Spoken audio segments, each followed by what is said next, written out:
Peace and blessings, everyone. Welcome back. Queen said here, and we are back with our story time. So, the last time we left off, our protagonist, Alanis, had just met one of Bardacci's finest. How does she describe him? She says that he was tall, dark, and handsome. She says his clothes and his hair were dark anyway.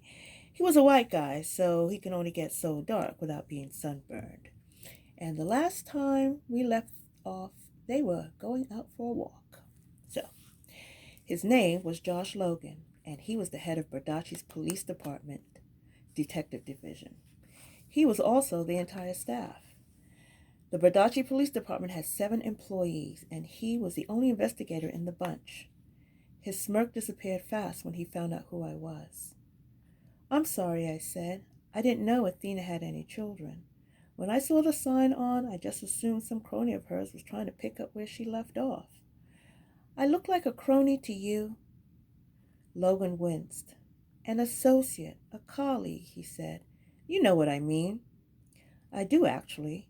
And where exactly is it that you think my mother might have left off with one?" Logan took a few strides in silence. We were walking up Bardacci's main street, Fernier Avenue, which doubles as a short stretch of Highway 179. Every quarter block or so, someone would say, "Hey, Josh," or "Afternoon, officer." From their smiles, I took it that Detective Logan, was a popular man. Given his looks, I wasn't surprised. He was like a taller, younger George Clooney, only not so homely. "So, you're a fortune teller too," he finally said to me. "Not really." "But you said you wrote a book about—" Logan cut himself off with a snort and a shake of the head. I knew what he was thinking. Like mother, like daughter. "Look," I said, "I haven't spoken to my mom in a long, long time. I can't imagine she changed much, though. That's part of the reason I came to Bardacci. If she hurt anyone here, I want to find out who. To do that, I need to connect with her clients, particularly the most vulnerable ones, the most gullible. Do you think that's something you could help me with?" "You want me to round up your mother's dumbest customers for you?" "I didn't say dumb. I said vulnerable and gullible." "You've got to be kidding." "Why? Because I say I want to track down the people my mom swindled and make amends? You find that so hard to believe?" Logan said nothing. "It's because I look like a crony, isn't it?" I said. Logan gave me a long look. I batted my eyes at him. "I don't look like a crony. I look like a 4-H beauty pageant runner-up. Not tall or thin or blonde enough to win, but the big brown eyes and sweet smile would knock the judges dead in the Q&A. That's why I used to make such a good crony." "There must have been some complaints," I said. "I assume all of those questions you wanted to ask my mom weren't about your love life." Logan gave me another sideways look. He held it for about 7 or 8 steps, glancing away just in time to glide around a lamppost. It was as if he had every inch of Bardacci memorized. "Maybe I can help you?" "Maybe not," he said. "Why don't we see if you can help me first?" I couldn't. He asked me about my mom's methods, her tricks, her partners. And though I could have told him stories all afternoon, not that I ever told stories, none of it would have done any good. "I'm not denying it. My mom was a con artist back when I knew her," I said. "But I have no idea when or how she got into the fortune-telling thing. We didn't even have a magic 8-ball when I was a kid, let alone tarot cards." "Back when I knew her? That's a weird way to talk about your mom." "Not when you haven't spoken to her in 20 years. I got yet another of Logan's long looks as we continued up the sidewalk. It was a miracle he hadn't steamrolled a tourist. You go all that time without contact of any kind, and then you just waltz into your mother's place and take over after she dies?" I shrugged. "There was a will. I was in it. I doubt if it's that simple." "Then you're smart. Don't make it too complicated, though." "What do you mean?" "I mean, there was a will, and I was in it. I assume I'm your number one suspect now, and I shouldn't be." "Hold on. I didn't say anything like, I can just put you in touch with my boss, and he can tell you that I was at work in beautiful Lombard, Illinois, the day my mother was murdered and the day after, too. Whoa, whoa. Logan finally stopped walking. We were at the edge of town by now. The rocky red bluffs in the distance darkened as twilight approached, and the clouds over the desert turned purple. The Lone Ranger wasn't riding off into the sunset over Logan's shoulder, but he should have been. I'm sorry if I gave you the wrong impression, Logan said. You are not a suspect. Why not? I ought to be.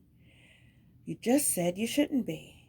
I meant I didn't do it, not that you shouldn't wonder if I've done it. Okay, I take it back. You are a suspect. Good. I hate to think you weren't being thorough. I am being thorough.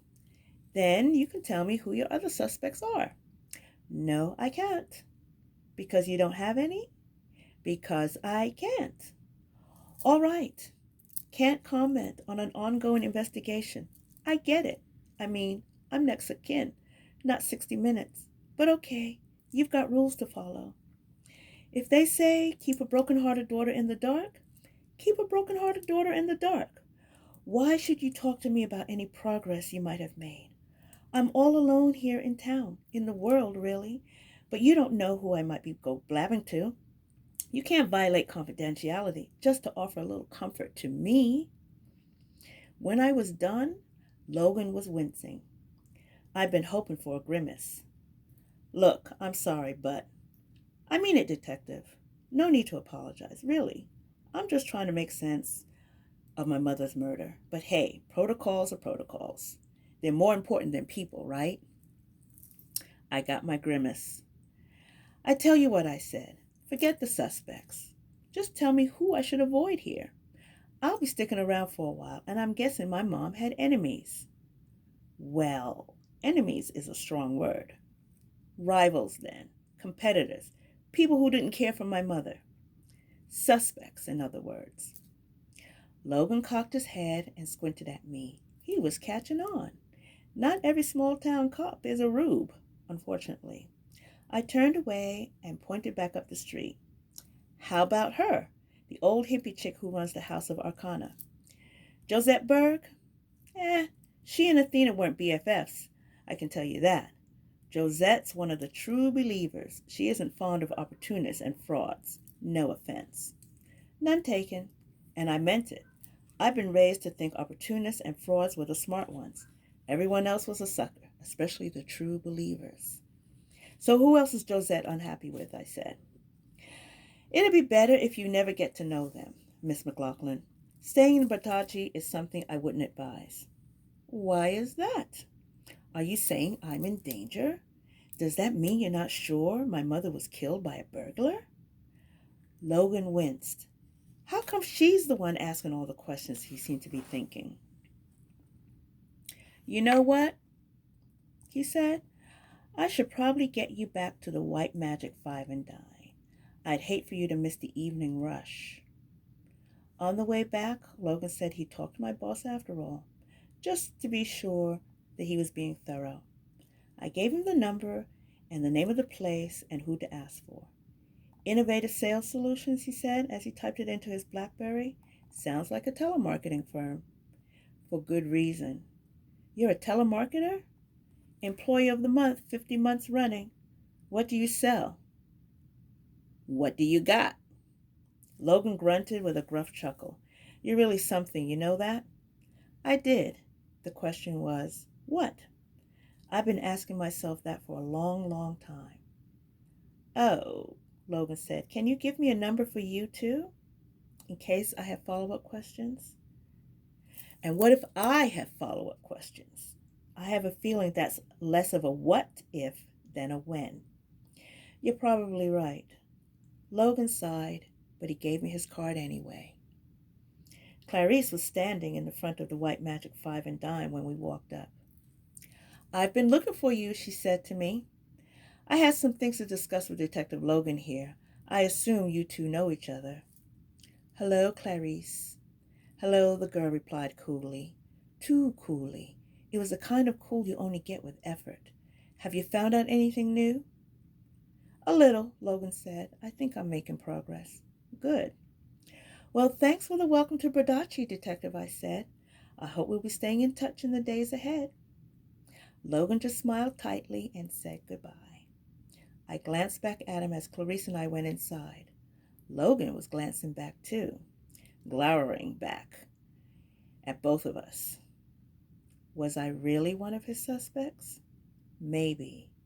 But the girl beside me? Definitely.